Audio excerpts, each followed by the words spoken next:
As condições meteorológicas desta primavera do ano de 2020 estão assustando os produtores. E por esse motivo viemos até a estação meteorológica aqui do município de Veranópolis para entender um pouco mais do porquê isto vem acontecendo. Então, pessoal, a gente vai conversar um pouquinho hoje, sobre a influência das condições de tempo e clima, focado principalmente na questão da agricultura. O que a gente está vivendo nesse momento, Monalise? Especialmente uma primavera seca, tá? Uma primavera com influência do fenômeno Laninha. E eu acho que é interessante a gente explicar, para o pessoal exatamente o que é o Laninha. Muito se fala, é um ano de Laninha, é um ano de El Niño, o que está acontecendo? Então, o Laninha, na verdade, ele é um fenômeno que acontece no Oceano Pacífico Equatorial. Tá? É um monitoramento das águas do Oceano Pacífico Equatorial, e quando essas águas estão com uma temperatura abaixo da média, a gente chama de Laninha. Tá? Que é a situação oposta ao El Niño. Então, no resfriamento das águas no Oceano Pacífico, nesse fenômeno Laninha, isso vai afetar as condições de tempo em todo o globo. Em algumas partes do mundo, a Laninha vai ter um determinado efeito. Para nós, aqui no Rio Grande do Sul, o que a gente sabe? Numa condição de Laninha, a gente tem basicamente uma menor precipitação pluvial. Isso significa chuvas abaixo da média. Tá? Que é bem típico. E quais são os meses em que o Laninha atua fortemente? Principalmente outubro e novembro. E nós estamos vivendo, nesse exato momento, uma primavera seca, uma primavera muito influenciada pelo fenômeno Laninha.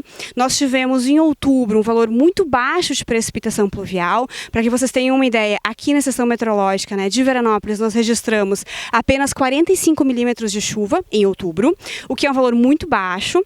É cerca de 1/4 da nossa média histórica, e estamos indo para um novembro, que é o que tudo indica, também vai ser bastante seco, com baixos volumes de precipitação pluvial. Pensando na importância de divulgar essas informações e tentando fazer um trabalho conjunto, eu vou aproveitar a oportunidade para divulgar o Boletim Agrometeorológico da Serra Gaúcha, que é uma publicação conjunta da Secretaria da Agricultura e da Embrapa Uva e Vinho, utilizando o quê? Basicamente os dados meteorológicos registrados aqui pela estação de Veranópolis, que vocês estão vendo, e também pela estação meteorológica de Bento Gonçalves, que pertence à Embrapa Uva e Vinho. Então, o que nós fizemos, pessoal? Nesse boletim, nós fizemos um resumo das condições meteorológicas que aconteceram no inverno de 2020, em termos de chuva, em termos de temperatura, em termos de acúmulo de horas de frio, que é uma informação importante para quem trabalha com fruticultura de clima temperado.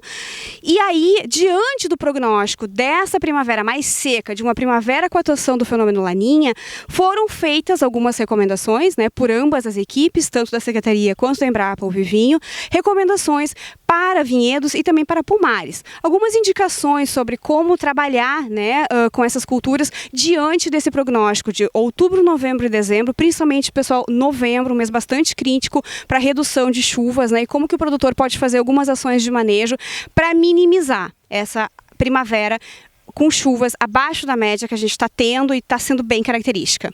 Nesse boletim, pessoal, vocês podem ter acesso a ele tanto no site da Secretaria da Agricultura, CAPDR, no link Agrometeorologia, quanto no site da Embrapa Uva e Vinho.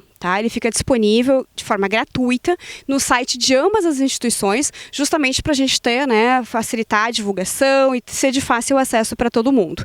E o prognóstico climático que a gente apresenta nesse boletim é o mesmo prognóstico climático apresentado pelo COPAERGS, que é o Conselho Permanente de Agrometeorologia Aplicada do Estado do Rio Grande do Sul, que dizia e que mostra, que já vivemos um mês desse prognóstico, que dizia chuvas abaixo da média em outubro e especialmente em novembro.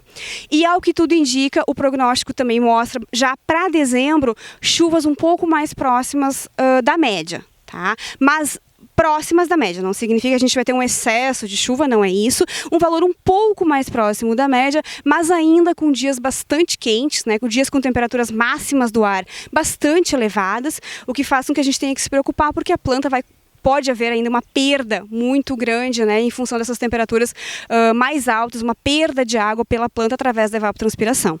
Então, nós já estamos programando, né, já está agendada a próxima reunião justamente do Copaergs, desse Conselho de Agrometeorologia, que envolve uma série de instituições aqui do estado do Rio Grande do Sul. E essa reunião ela vai acontecer em virtude da situação que estamos vivendo de forma virtual, o que é bem interessante, aumenta bastante o número de instituições que participam dessa reunião e de forma conjunta, né, se analisam então o prognóstico climático para os próximos 3 meses. Então, se a reunião vai acontecer em dezembro, nós vamos ter com certeza o prognóstico de janeiro, fevereiro e março, e a partir desse prognóstico se fazem algumas recomendações gerais para o estado do Rio Grande do Sul, para a agricultura de forma geral, e tendo esse prognóstico também, nós podemos trabalhar com o nosso boletim aqui para a região da Serra Gaúcha, focando aqui na nossa região, fazendo esse boletim, esse agrometeorológico para a Serra Gaúcha, já pensando diante do prognóstico que vai ser feito para janeiro, fevereiro e março também.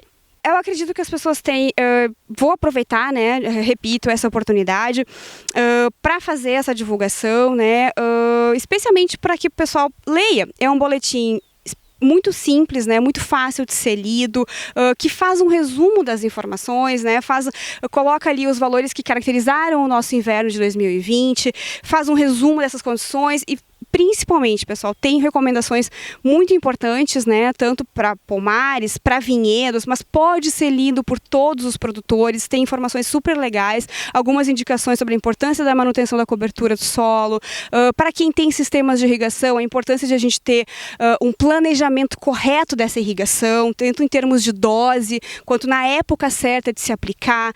Então, tem algumas recomendações bem legais que valem para todos os produtores. E deixo então essa dica para todo mundo acessar o site da Secretaria da Agricultura ou o site da Embrapa Vivinho, fazer o download e fazer essa leitura desse boletim.